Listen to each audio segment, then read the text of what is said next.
നമസ്കാരം പ്രിയപ്പെട്ടവരെ, ആണൊരുത്തൻ രാജ്യം ഭരിച്ചാൽ എന്താണ് ഈ രാജ്യത്ത് സംഭവിക്കാൻ പോകുന്നതെന്നുള്ളത് മുക്കിലും മൂലയിലൊക്കെ നമ്മൾ കണ്ടുകൊണ്ടിരിക്കുകയാണല്ലോ അല്ലേ. ഈ ക്രിസ്മസുമായി ബന്ധപ്പെട്ട് ഇന്ത്യയിലടക്കം കേരളത്തിന്റെ വിവിധ ജില്ലകളിൽ ആ ഒരു കലാപരിപാടികളൊക്കെ നമ്മൾ കണ്ടിങ്ങനെ ഇരിക്കുകയാണ് അല്ലേ. ഞാനിങ്ങനെ നോക്കുകയായിരുന്നു, ഈ കാസ കൂസനായിട്ടുള്ള മറ്റേ കെവി എന്ന് പറയുന്ന ഒരു വൃത്തികെട്ട ഊളയുണ്ടല്ലോ, അവൻ കഴിഞ്ഞ ദിവസം ഒരു ഓൺലൈൻ മാധ്യമത്തിൽ വന്നിരുന്നുണ്ട്, അങ്ങോട്ട് കുരച്ചായിരുന്നു. അതായത് ഇവിടെ എല്ലാ പ്രശ്നങ്ങളും ഉണ്ടാക്കുന്നത് ഇവിടുത്തെ ഒരു പ്രത്യേക മതമായിട്ടുള്ള ഇസ്ലാം മതത്തിൽപ്പെട്ടവരാണ് ഇവിടെ ഭയങ്കര പ്രശ്നങ്ങൾ ഉണ്ടായിക്കൊണ്ടിരിക്കുന്നത്. അവരാണോ ഇവിടുത്തെ കരോളുകാരെ ആക്രമിച്ചത്? അവരാണോ ഈ പറയുന്ന ക്രൈസ്തവ ദേവാലയങ്ങളിൽ കയറി അടിച്ചു പൊളിച്ചത്? അല്ലെങ്കിൽ ഇവിടുത്തെ നല്ല ഹൈന്ദവരായിട്ടുള്ള സഹോദരങ്ങളാണോ ഇതൊക്കെ ചെയ്തത്? അവരൊന്നുമല്ല ഇത് ചെയ്തത് ഈ രാജ്യത്തെ നശിപ്പിക്കാൻ വേണ്ടി കച്ചകെട്ടി ഇറങ്ങിയിരിക്കുന്ന, രാജ്യത്തിനൊരു ഗുണവുമില്ലാത്ത ഈ രാജ്യത്തിന്റെ ഏറ്റവും വലിയ തീവ്ര സംഘടനയുടെ പേപ്പട്ടികളാണ് ഈ കഴിഞ്ഞ ദിവസങ്ങളിൽ നമ്മൾ കേരളത്തിലടക്കം ഈ സാധാരണക്കാരായിട്ടുള്ള ന്യൂനപക്ഷ വിഭാഗത്തിൽപ്പെട്ടുള്ള ക്രൈസ്തവരെയും ദളിതനെയും ഇവിടുത്തെ മുസൽമാന്മാരെയൊക്കെ പട്ടിയെ തല്ലുന്ന പോലെ, പേപ്പട്ടിയെ തല്ലുന്ന പോലെ ഓടിച്ചിട്ട് ഇവന്മാരൊക്കെ തല്ലിയത്. അന്ന് മുസ്ലിങ്ങൾ തല്ല് വാങ്ങുമ്പോൾ നിങ്ങൾ മിണ്ടാതിരുന്നിട്ടുണ്ടെങ്കിൽ നാളെ നിങ്ങൾക്ക് നേരെയും വരുമെന്ന് അവരുടെ വിചാരധാരയിൽ തന്നെ എഴുതി വെച്ചിട്ടുള്ള കാര്യം നിങ്ങളൊക്കെ മറന്നുപോയി എന്നുള്ളതാണ്. എത്ര കിട്ടിയാലും പഠിക്കാത്ത ഒരു ജനസമൂഹമായി നിങ്ങൾ മാറിക്കൊണ്ടിരിക്കുന്നു. നിങ്ങളെ ഒറ്റുകൊടുക്കുന്നത് ഇതുപോലത്തെ വൃത്തികെട്ട കാസ കൂസന്മാരും ആ പൂഞ്ഞാറിൽ കിടക്കുന്ന 2-3 സെപ്റ്റി ടാങ്കുകളുണ്ടല്ലോ, ഇതുപോലുള്ള ചില ഊളകൾ അവൻ്റെയൊക്കെ നിലനിൽപ്പിന് വേണ്ടി സംഘപരിവാറിന്റെ ആസനം താങ്ങി നടക്കുകയും നിങ്ങളെ ഒറ്റുകൊടുത്ത് നിങ്ങൾക്ക് എന്ത് സംഭവിച്ചാലും അവർക്കൊരു പ്രശ്നവുമല്ല എന്ന രീതിയിലാണ് അവർ നടക്കുന്നത്. ഇന്നലെ പൂഞ്ഞാറിന്റെ ആ വിഴുപ്പ് പാണ്ഡത്തിന്റെ മകൻ പറഞ്ഞ് നിങ്ങൾ കേട്ടല്ലോ അല്ലേ, കരോള് നടത്തിയത് നേരാവണ്ണമല്ല, മദ്യപിച്ചൊക്കെയാണ് നടത്തുന്നുണ്ടെങ്കിൽ നിങ്ങൾ തല്ലുമേടിക്കുമെന്നും അവന്റെ അപ്പം പറഞ്ഞത് നിങ്ങൾ കേട്ടതാ. മതപരിവർത്തനം നടത്താൻ വേണ്ടി ഹിന്ദുക്കളുടെ പോയി കഴിഞ്ഞാൽ തല്ലുമേടിക്കുമെന്ന് അയാളും പറഞ്ഞത്. അപ്പം ഇതുപോലുള്ള വേട്ടാവളിയന്മാരെയാണോ നിങ്ങൾ കൂടെ കൊണ്ട് നടക്കുന്നത്? എന്തായാലും നമ്മുടെ അൻസാരി സുഹേരി ഉസ്താദ് ഇങ്ങനെ കാത്തിരിക്കുകയായിരുന്നു ഈ നാറിക്കിട്ട് ഒരു കൊട്ടു കൊടുക്കാൻ വേണ്ടി. കൃത്യമായിട്ട് അത് കിട്ടിയപ്പോൾ പുള്ളി അതങ്ങോട്ട് എടുത്തിട്ട് അങ്ങോട്ട് പ്രയോഗിച്ചിട്ടുണ്ട്. വീഡിയോ കണ്ട് ഇഷ്ടപ്പെട്ടാൽ നിങ്ങളുടെ കമന്റ് അയക്കുക. വീഡിയോയിലേക്ക് പോവാം. ഇപ്പൊ ഞാൻ ഒരു ക്രിസ്ത്യാനിയാണ്. ഞാൻ ഉറപ്പിച്ച് പറയുന്നു, ഇവിടെ BJPയും RSS ഇത്രയെങ്കിലും ശക്തിയായത് കൊണ്ട് മാത്രമാണ് ക്രൈസ്തവ സ്ഥാപനങ്ങളൊക്കെ നിലനിൽക്കുന്നത്. എന്റെ സത്യവാദമാണ്. ഭാരതത്തിലാണെങ്കിൽ ഹൈന്ദവ സമുദായം ന്യൂനപക്ഷത്തിലേക്ക് അടുക്കുന്നുവോ അതിനു മുമ്പ് തന്നെ ക്രിസ്ത്യാനി ഇവിടെ ക്രൈസ്തവർ മനസ്സിലാക്കുന്നില്ല. അതാ പ്രശ്നം. അപ്പൊ ഇവിടെ ദേശീയ പ്രസ്ഥാനങ്ങളെ ശക്തിപ്പെടുത്തുക, അതുപോലെ തന്നെ ഭരണത്തിൽ ഈ മതമൗലികവാദികളെ പിന്തുണയ്ക്കുന്ന പുറന്തള്ളിക്കൊണ്ട് ദേശീയവാദികൾക്ക് ശക്തിയുള്ള ഒരു ഭരണം ഇവിടെ വരണം. ഇതൊന്നും നടന്നില്ലെങ്കിൽ ഇത് കേന്ദ്രഭരണ പ്രദേശമാക്കി മാറും. ഇതിപ്പം സുപ്രീം കോടതി. എന്റെ പൊന്നാര പീറ്ററെ, മലയാളി ക്രൈസ്തവ സഹോദരങ്ങൾ മുഴുവനും ഡിസംബർ 25 പരമാദത്തിൽ പള്ളികളിലിരുന്ന് സത്യനായക മുക്തിദായക പുൽത്തൊഴുത്തിൻ പുളകമായ യേശുനായക ശ്രീ യേശുനായക എന്ന് പാടിക്കൊണ്ടിരിക്കുമ്പോൾ, പ്രാർത്ഥിച്ചുകൊണ്ടിരിക്കുമ്പോൾ ഇന്ത്യ ഒട്ടാകെ, ലോകം മൊത്തം നോക്കണ്ട, നമ്മളൊക്കെ താമസിക്കുന്ന നമ്മുടെ ഭാരതത്തിന്റെ മണ്ണിൽ എന്തെല്ലാം ഈ ഡിസംബറിൽ, ഈ വർഷം മൊത്തം കൂട്ടണ്ട, ഈ ഡിസംബർ 23, 24, 25 പകലും രാത്രി നടന്ന സംഭവം എന്തൊക്കെയാണെന്ന് എന്റെ പൊന്നാര പീറ്റെന്ന് അറിയുന്നു. ജിഹാദികൾ എന്തെല്ലാം ഇവിടെ കാട്ടിക്കൂട്ടിയെന്ന് അറിയുന്നോ? ജാർഖണ്ഡിലെ റായ്പൂരിലെ മാഗ്നറ്റ് എന്ന് പറയുന്നൊരു മാളിൽ നടന്ന സംഭവം വരെ നിങ്ങൾ അറിഞ്ഞിരുന്നു? മറന്നുപോയതായി ഈ വീഡിയോയിൽ നിന്ന് കണ്ടു നോക്കി. ഈ ബാക്ക്ഗ്രൗണ്ടിലെ ഇട്ടു കൊടുക്കുന്ന പടം അറിയോ? കരുണാമയനെ കാവൽ വിളക്കേ കനിവിൻ നാളവേ. ഇവർ കരോളിന് പോയതല്ല, ഇവർ ക്രിസ്മസ് ആഘോഷിക്കുന്ന മനുഷ്യന്മാരുടെ സന്തോഷത്തെ കെടുത്തിക്കൊണ്ട് മാളിന്റെ വിവിധ ഭാഗങ്ങൾ അടിച്ചു പൊളിക്കുകയാണ്. അതിന്റെ ഫ്രണ്ടിൽ വെച്ച സാന്താക്ലോസിന്റെ ആ ഒരു സ്റ്റാച്ചു അടക്കം അടിച്ചു പൊളിക്കുന്നു. എന്തൊരവസ്ഥയാണ് എന്നാലോചിച്ച് നോക്കി. ജിഹാദികളാണ് ഇതൊക്കെ ചെയ്യുന്നത്. അതാ രസം. ഈ ജിഹാദികൾ ഇവിടുന്ന് പോയില്ലെങ്കിലും, മുസ്ലിം ഇവിടുന്ന് പോയില്ലെങ്കിൽ ഉണ്ടാകാൻ പോകുന്ന പ്രത്യാഘാതങ്ങളാണിത്. നോക്ക് കാണുന്നുണ്ടല്ലോ പീറ്റർ കാണുന്നുണ്ടല്ലോ. എനിക്ക് പീറ്റർ ഈ പറയുന്നതിനകത്ത് കെവിൻ പീറ്റർ വന്ന അത്ഭുതമില്ല. കാരണം ഇന്ത്യൻ സ്വാതന്ത്ര്യ സമരത്തെക്കുറിച്ച് ഒന്ന് നിഷ്പക്ഷമായി പഠിക്കുമ്പോൾ സ്വാതന്ത്ര്യത്തിന് മുമ്പും സ്വാതന്ത്ര്യത്തിന് ശേഷവും കുഞ്ചിക സ്ഥാനത്തിനു വേണ്ടി ചിലർ എന്തെല്ലാം പണി ചെയ്തെന്നും ആരുടെയൊക്കെ കാല് നക്കിയെന്നൊക്കെ നന്നായിട്ട് അറിയാം. ഇവിടുത്തെ പാവപ്പെട്ട ക്രൈസ്തവ സഹോദരങ്ങളെ കൊലക്ക് കൊടുക്കുന്നവരാരാണെന്ന് നമുക്കറിയാം.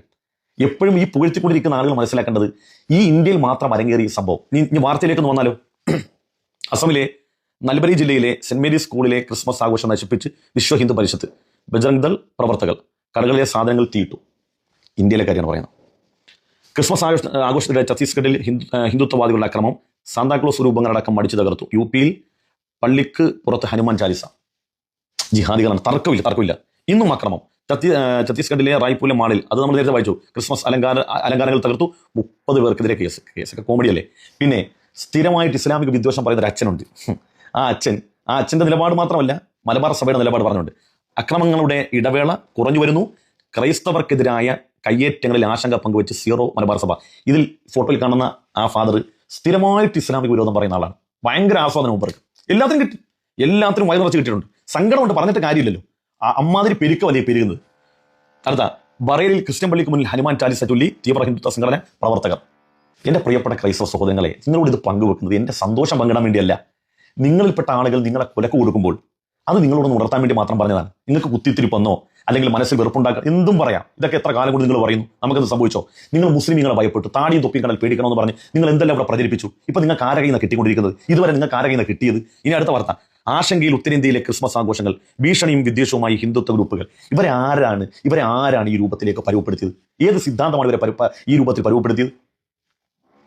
ഉത്തർപ്രദേശിൽ ക്രിസ്മസിന് കുട്ടികൾക്ക് അവധി നഷ്ടമാകും. വാജ്പേയി ജന്മശതാബ്ദി ആഘോഷിക്കാൻ ഉത്തരവ്. അവിടെ അവധിയില്ലെന്ന് പറഞ്ഞു. ഇന്ത്യ മഹാരാജ്യത്ത് എല്ലാവർക്കും അവരുടെ വിശ്വാസങ്ങളും ആചാരങ്ങളും മുറുകെ പിടിക്കാനും ആഘോഷിക്കാനും ഒക്കെ അവസരം ഉണ്ടായിരിക്കെ അവരുടെ ആഘോഷങ്ങൾക്ക് ഇടവേള നൽകാതെ അന്നത്തെ ദിവസവും അവധി വെക്കാതെ കുട്ടികൾ വരുന്നുവെന്ന് കൃത്യമായി നിർണ്ണയിക്കാൻ വേണ്ടി ഹാജർ പട്ടിക അത് കൃത്യമായി രേഖപ്പെടുത്തണമെന്നൊക്കെ പറഞ്ഞ് പ്രഖ്യാപനം വരുമ്പം ഈ ജിഹാദികളുടെ യുഎ തീവ്രവാദികളെ തീവ്രവാദികളായ മുസ്ലിങ്ങളുടെ യുഎയില്ലേ, അവിടെ അവധിയോടുകൂടി ക്രിസ്മസ് ആഘോഷിക്കാം. യുഎയിലെ നിരവധി സ്വകാര്യ സ്ഥാപനങ്ങൾ അവധി പ്രഖ്യാപിച്ചു.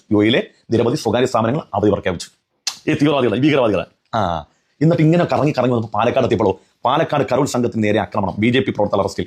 ഇതിന് ആ പൂഞ്ഞാറുള്ള മറ്റാളുണ്ടല്ലോ, അയാളുടെ മോൻ പറഞ്ഞതേ വെള്ളം അടിച്ചുകൊണ്ട് ചില ആളുകൾ കാണിച്ച തോന്നിയാസമാണെന്ന്. 10-12 വയസ്സുള്ള കൊച്ചു കുഞ്ഞുങ്ങൾ നടത്തി കരോളിൽ ആ കുഞ്ഞുങ്ങൾ അടിച്ചപ്പം അതിന് ഈ അടി കൊണ്ട കുഞ്ഞുങ്ങളുണ്ടല്ലോ, 10-12-13 വയസ്സുള്ള കുഞ്ഞുങ്ങൾ. ആ കുഞ്ഞുങ്ങൾ ഏത് വിശ്വാസത്തെ പ്രമാണമാണോ അംഗീകരിക്കുന്നത് അതേ പ്രമാണം കൈക്കൊണ്ട് നടക്കുന്നവൻ അതിനുവേണ്ടി സംസാരിക്കുന്നവൻ പറയാണ് വെള്ളം അടിച്ചുകൊണ്ട് പ്രശ്നം ഉണ്ടാക്കിക്കൊണ്ടാണ്. നിങ്ങൾ എന്ത് ചെയ്യാൻ? നമുക്കിതൊന്നും പറഞ്ഞിട്ട് കാര്യം. നിങ്ങൾ നിസ്സഹായത നമ്മൾ അപലപിക്കുന്നു, അല്ല ഒന്നും പറയാനില്ല. ഇതാരാണ് നിങ്ങളെ കൊല കൊടുക്കുന്നത് നിങ്ങൾ തന്നെ സ്വയം മനസ്സിലാക്കുന്ന കാലത്ത് നിങ്ങൾക്ക് തിരിച്ചു ഇനിയും കിട്ടാനുണ്ട്.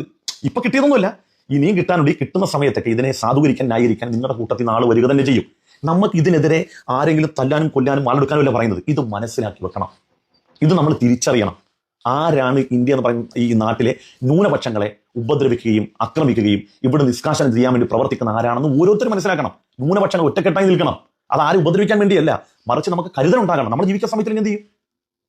എത്ര മനുഷ്യർ കൊല്ലപ്പെട്ടു, പാവങ്ങൾ. നമ്മൾ ആരെങ്കിലും ശബ്ദിച്ചോ? ആക്രമിക്കപ്പെട്ടു, കൊല്ലപ്പെട്ടു, അവരുടെ വീടുകൾ ധ്വംസിച്ചു, അവിടെ ആരാധനാലയങ്ങൾ തകർത്ത് കളഞ്ഞു, ഒന്ന് മിണ്ടിയോ? ക്രൈസ്തവർ തന്നെ ചോദിക്കുകയാണ്. ഗ്രഹാൻ സ്റ്റെയിനും അദ്ദേഹത്തിന്റെ കുഞ്ഞുങ്ങളെ കാറിലിട്ട് കത്തിച്ചപ്പോൾ എവിടെയെങ്കിലും ഒരു ചെറിയ പ്രതിഷേധമെങ്കിലും 1-2 ക്രൈസ്തവ പാസ്റ്റർമാർ മാത്രം എവിടെയെങ്കിലുമൊക്കെ ഏതെങ്കിലും ഘട്ടത്തിൽ ഈ വിഷയത്തെക്കുറിച്ച് പറയുന്നില്ല. നിങ്ങൾ ആരെങ്കിലും മിണ്ടലുണ്ടോ? ഇല്ല. എന്തുകൊണ്ട്? അധികാര കുഞ്ചിക സ്ഥാനത്തിരിക്കാൻ വേണ്ടി ആരുടെയും കാല് നക്കാൻ സന്നദ്ധമായി നിൽക്കുന്ന ചില ആളുകളുണ്ട്. എല്ലാവരും പറയുന്നത് അങ്ങനെ ചില ആളുകളുണ്ട്. അവര് കാരണം നിങ്ങൾക്ക് കൂടെ കിട്ടും. ചെറിയ രൂപത്തിലല്ല, നല്ല രൂപത്തിൽ കിട്ടും. സങ്കടമുണ്ട്, വിഷമമുണ്ട്. ഞാനിത് പറയുമ്പോൾ നിങ്ങൾക്ക് ഇതൊക്കെ സൂചിപ്പിക്കാൻ വേണ്ടി നിങ്ങൾക്ക് എന്ത് മണ്ണാങ്കട്ട തോന്നിയാലും എനിക്ക് പ്രശ്നമില്ല. ഞാൻ എൻ്റെ നിലപാടാണ് പറഞ്ഞത്. ഓക്കെ, കൊണ്ടത്ത് നല്ല കൃത്യമായിട്ട് വയറ് നിറച്ചു കൊടുത്തിട്ടുണ്ട്. ഇവനൊക്കെ എവിടെയാണെന്ന് മഷിയിട്ട് നോക്കിയിട്ട് പോലും കാണുന്നില്ല എന്നുള്ള ഇത്രയും പ്രശ്നങ്ങൾ രാജ്യത്തിന്റെ വിവിധ സംസ്ഥാനങ്ങളിൽ അരങ്ങേറിയിട്ട് ഈ ക്രൈസ്തവ സമൂഹം, ഈ വൃത്തികെട്ട ഈ ക്രൈസ്തവ സമൂഹം ഈ മത തീവ്രവാദികളുടെ നിന്ന് തല്ലും വാങ്ങിയിട്ട് ഒരക്ഷരം പോലും മിണ്ടാൻ ഒരു മാധ്യമത്തിലോ ഈ ഗീർവാണം മുഴക്കാൻ വേണ്ടി വന്നിരുന്ന ഈ പ്ലാറ്റ്ഫോമില്ലേ ഇവിടെ ഒന്നും ഇവനെ ഒന്നും കാണുന്നില്ല എന്നുള്ള എൻ്റെ പ്രിയപ്പെട്ട എൻ്റെ ക്രൈസ്തവ സഹോദരൻ, വേദന ഉള്ളത് കൊണ്ട് പറയുക, ഈ നാറുകളെ ഒന്നും നിങ്ങളുടെ പ്രതിനിധിയായിട്ട് നിങ്ങൾ പ്രത്യക്ഷപ്പെടുത്തരുത്. നല്ല ക്രൈസ്തവ സമൂഹമൊന്നും ഇവന്മാർക്കൊന്നും ഇതിന്റെ അട്ടിപ്പേർ അവകാശം കൊടുത്തിട്ടില്ല. ഈ സംഘപരിവാർ രാജ്യത്തിന്റെ വിവിധ ഭാഗങ്ങളിൽ അവർ ഉത്സവം നടക്കുന്ന സമയങ്ങളിൽ ഇവിടുത്തെ മുസ്ലിം പള്ളികൾ ടാർപ്പായിട്ട് മറച്ച അവസ്ഥകൾ നമ്മൾ കണ്ടു അല്ലേ. ഇതൊക്കെ ഒരു തുടക്കമാണ്. ഇനി വരാൻ പോകുന്ന വർഷങ്ങളിൽ ഇതിലും ഭയാനകമായിരിക്കുന്ന കാര്യത്തിൽ ഒരു സംശയം വേണ്ട. അതൊക്കെ മനസ്സിലാക്കിക്കൊണ്ട് ഇവിടുത്തെ ന്യൂനപക്ഷങ്ങൾ ഒറ്റക്കെട്ടായിട്ട് ഒരേ മനസ്സോടുകൂടി നിന്നെങ്കിൽ മാത്രമേ ഇനി രക്ഷയുള്ളൂ എന്ന് മാത്രമേ എനിക്ക് പറയാനുള്ളൂ. നിങ്ങളുടെ അഭിപ്രായങ്ങൾ അറിയിക്കാൻ അടുത്തൊരു വീഡിയോ കാണാം.